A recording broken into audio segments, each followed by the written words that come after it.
नमस्कार दोस्तों, 13 जनवरी 2021 के daily current affairs burning news discussion में आपका स्वागत है।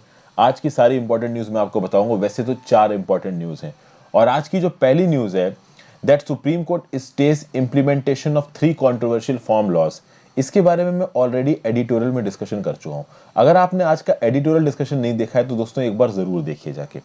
वहां पे ये जो डिसीजन लिया गया है सुप्रीम कोर्ट के द्वारा, जहां पे सुप्रीम कोर्ट ने इन 3 फार्म बिल्स को स्टे कर दिया है, stayed the implementation of 3 controversial farm bills. यहां पे अनकॉन्स्टिट्यूशनल नहीं बोला है फार्म बिल्स को, यानी अभी के लिए फार्म बिल्स सस्पेंशन में चले गए हैं। ये 3 लॉज कौन से? The farmers produce trade and commerce promotion and facilitation act, the essential commodities amendment act and farmers empowerment and protection agreement and price assurance and farm services act. इन 3 acts को suspension में डाल दिया है सरकार ने। सस्पेंशन में डालने का मतलब क्या है कि अभी के लिए इन 3 फार्म बिल्स को इंप्लीमेंट नहीं किया जाएगा। Centre for the time being can not proceed with any executive actions to enforce this loss.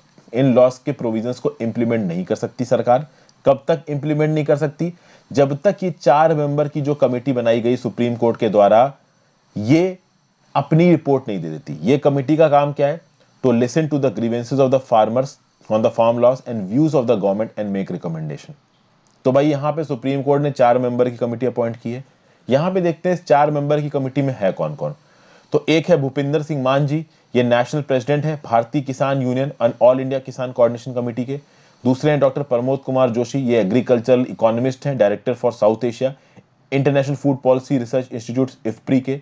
तीसरे हैं Ashok Gulati, agriculture economist and former chairman for commission for agriculture cost and prices. और चौथे हैं Anil घनवाट, president शेडकारी संगठन। इन 4 मेंबर्स में से 1-2 मेंबर्स तो पहले ही अपना अप्रूवल दे चुके हैं, informal approval to the farm bills. यहां पे देखिए सुप्रीम कोर्ट क्या बोल रहा है। There is no power on the earth which can prevent us from forming the independent committee. We want to solve the problem. We have to understand the ground situation. There is no politics. We have to cooperate. Justice Bobde told the farmers side during the hearing. Farmers लगातार इल्जाम लगा रहे हैं सरकार के ऊपर और कहीं ना कहीं सुप्रीम कोर्ट को भी बोल रहे हैं कि सुप्रीम कोर्ट इन बिल्स को अनकॉन्स्टिट्यूशनल क्यों नहीं बोल रहा है। सुप्रीम कोर्ट ने बोला कि भाई हम ऐसे अनकॉन्स्टिट्यूशनल थोड़ी ना बोल सकते हैं, भाई उसके बारे में एक प्रॉपर बहस होनी चाहिए। और उस बहस के लिए सुप्रीम कोर्ट ने कमेटी बना दी। जब तक ये कमेटी अपनी रिपोर्ट नहीं देगी तब तक इन बिल्स को इंप्लीमेंट नहीं किया जाएगा। अब समझिए बात को। फार्मर्स यहां बीच में फंस गए। फार्मर्स एजिटेशन, फार्मर्स के पॉइंट ऑफ व्यू से अगर आप सोचोगे, वो एजिटेशन इसलिए कर रहे हैं क्योंकि इन कंट्रोवर्शियल फार्म बिल्स को खत्म कर दिया जाए। सुप्रीम कोर्ट ने इनको खत्म नहीं किया है, सुप्रीम कोर्ट ने कमेटी बना दी। अब प्रॉब्लम यह है कमेटी सिस्टम के साथ कि ये कमेटी कब तक अपनी रिपोर्ट देगी? 6 महीने में देगी, 1 साल में देगी, 2 साल में देगी? 2 साल तक फार्मर्स वहां बैठे थोड़े ना रहेंगे भाई, समझ के बात को। और मान लीजिए 2 साल बाद इस कमेटी ने बोल दिया कि फार्म बिल सही है, तो सरकार फार्म बिल्स को इंप्लीमेंट कर देगी, ऑन स्पॉट इंप्लीमेंट हो जाएंगे। जो स्टे लगाया गया फार्म बिल्स पे वो हट जाएगा।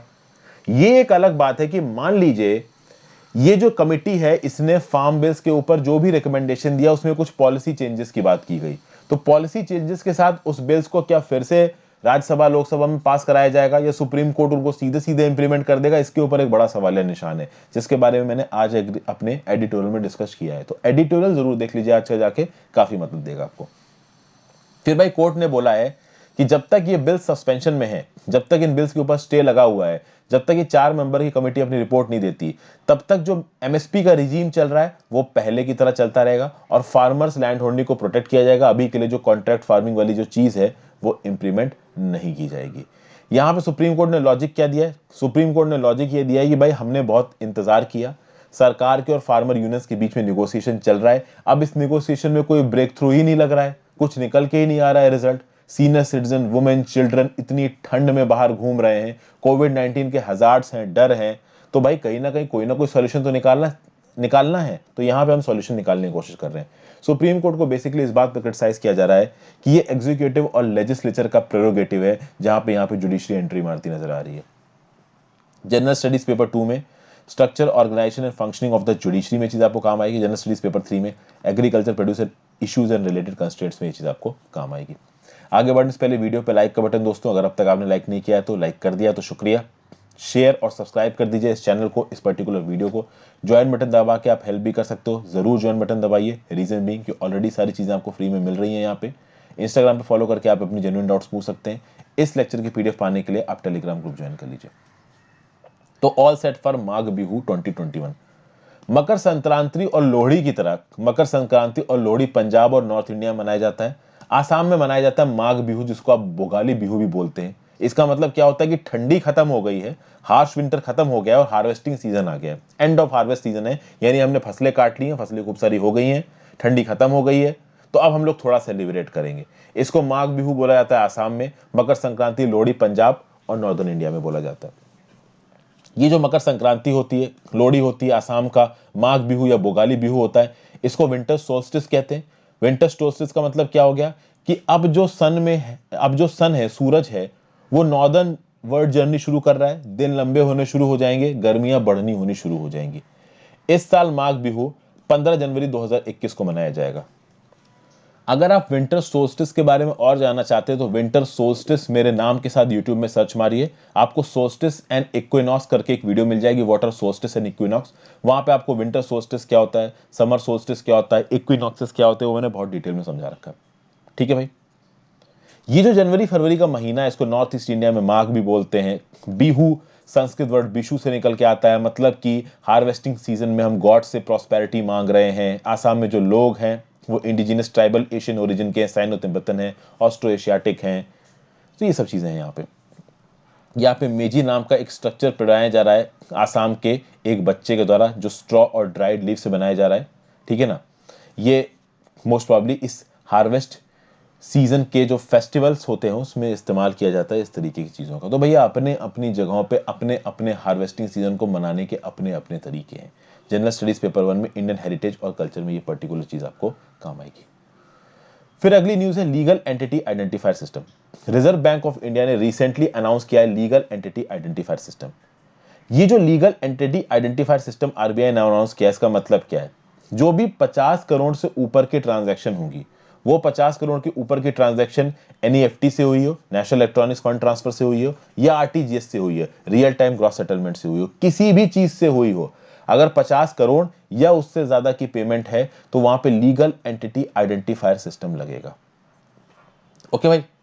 इस लीगल एंटिटी आइडेंटिफायर सिस्टम में एक 20 डिजिट का यूनिक नंबर दिया जाएगा। एक्चुअली में ये जो 20 डिजिट का यूनिक नंबर होता है, इसका काम क्या होता है, it serves as a global identifier for entities participation in financial transactions. It is developed by International Organization for Standardization. देखिए 50 करोड़ से ज्यादा का अगर फाइनेंशियल ट्रांजैक्शन कोई पर्टिकुलर कंपनी कर रही है तो कोई छोटी मोटी कंपनी तो होगी नहीं, कोई औकात वाली कंपनी होगी।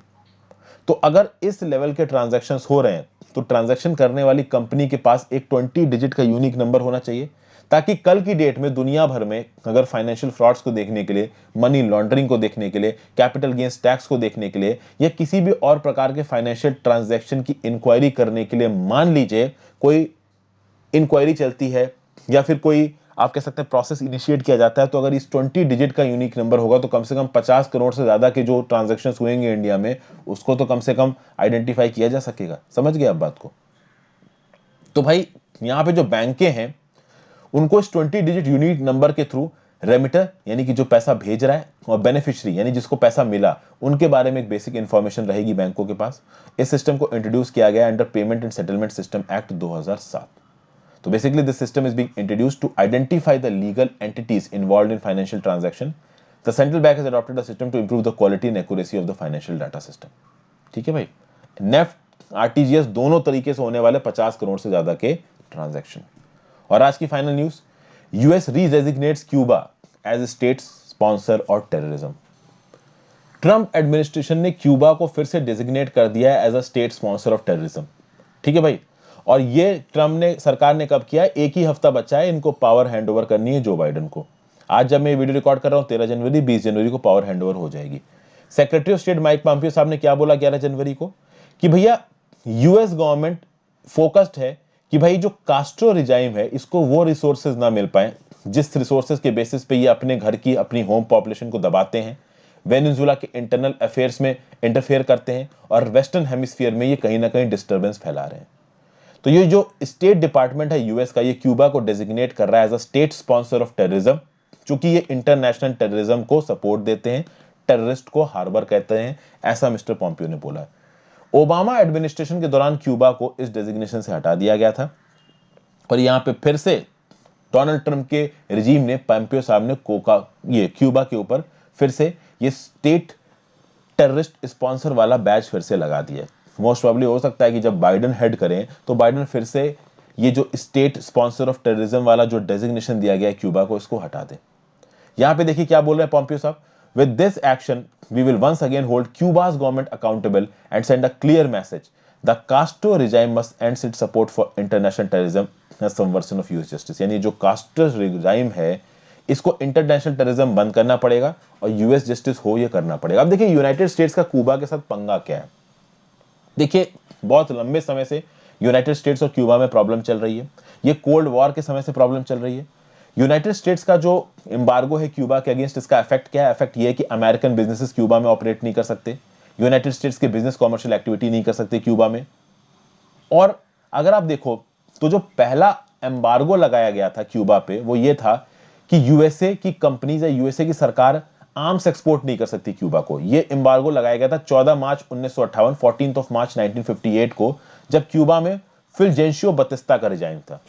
फिर भाई 19 अक्टूबर 1960 को क्यूबन रेवोल्यूशन के 2 साल बाद जब बतिस्ता रेवोल्यूशन को रिजाइम को डिपोज कर दिया गया, यूएस ने एक्सपोर्ट एम्बार्गो लगा दिया क्यूबा पे। तो 1960 में 1960 में यूएस ने बोला कि हम कुछ भी एक्सपोर्ट नहीं क्यूबा को करेंगे, केवल 2 चीज एक्सपोर्ट करेंगे क्यूबा को, तो खाना एक्सपोर्ट करेंगे, एक मेडिसिन एक्सपोर्ट करेंगे। ऐसा क्यों किया यूएस ने? ऐसा इसलिए किया यूएस ने क्योंकि यूएस की जो भी ऑयल रिफाइनरीज ऑपरेट कर रही थी क्यूबा में, उसको क्यूबा ने नेशनलाइज कर दिया और बिना किसी कंपनसेशन के नेशनलाइज किया।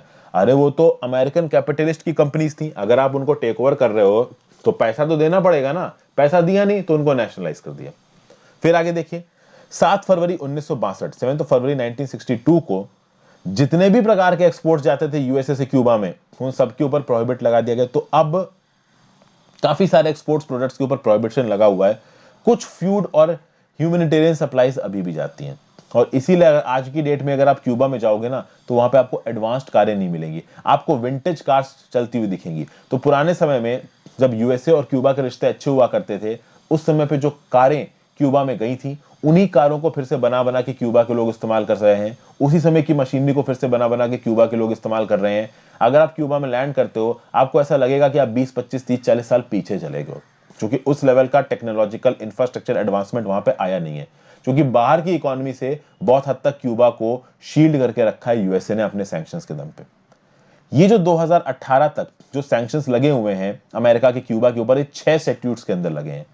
पहला स्टैट्यूट है trading with the enemy act of 1917, तीसरा है फॉरेन असिस्टेंस एक्ट ऑफ 1961 यानी 1961, the trading with the enemy act of 1917 था। फिर Cuban assets controls regulation of 1963, फिर क्यूबन डेमोक्रेसी एक्ट ऑफ 1992, फिर हेल्म्स बर्टन एक्ट ऑफ 1996, और फिर the trade sanctions reform and export enhancement act of 2000। तो वो acts हैं, इनके बेसिस पे क्यूबा के ऊपर एम्बार्गो लगाए। जनरल स्टडीज पेपर 2 में इंटरनेशनल रिलेशंस में ये चीज आपको काम आएगी। Thank you for watching this video friends, I hope आपको कुछ सीखने को मिला होगा। Have a great day.